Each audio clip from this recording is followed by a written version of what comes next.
Good afternoon po mga kabingwit. Meron pong isang makina dito. Ito po ay pag-aari ni Aaron.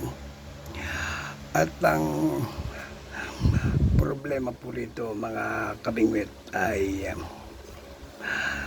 ako po ang nakadisgrasya nito. Siyempre, tao lang naman, no? Baka meron po kayong ganitong pinyong gear, ganito. Ang tatak po niya ay ito, China, 4,000 ang model, no? O kaya yung FX 4,000, pare-parehas po ang kanilang mga pinyong gear.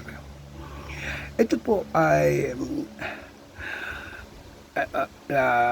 basag po yung isang ipin niyan. Ayan, no? Basag po ang isang ipin niyan.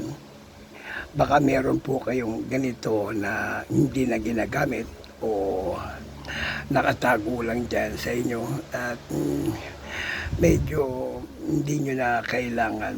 Baka pwede namang i-PM nyo lang ako o kaya kay Aaron at ako na po mga kabingwit ang bibili, no, ng ganito.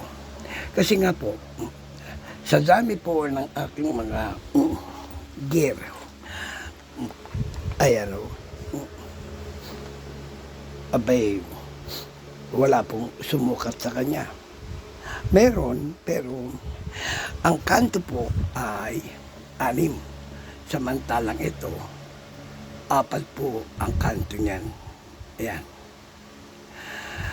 Shayna, Sedona, basta 4,000, FX 4,000, pare-parehas po yan, na ganito po ang kanyang itsura. O, baka meron po kayong naitatabi dyan na hindi na ginagamit. PM nyo lang po ako. Ako na po ang bibili. Kung hindi naman, yung sino man po na mag-donate ng ganito na pinyong gear, na gano'n na modelo, ililibre ko po siya ng 1 taong repair. Yan. 1 taon na repair na wala siyang babayaran. Okay? Basta't dalan po ninyo ako ng ganito. Salamat po. Ito po si Jody, the repairman. Walang kukurang. Thank you po sa mga kabingwit.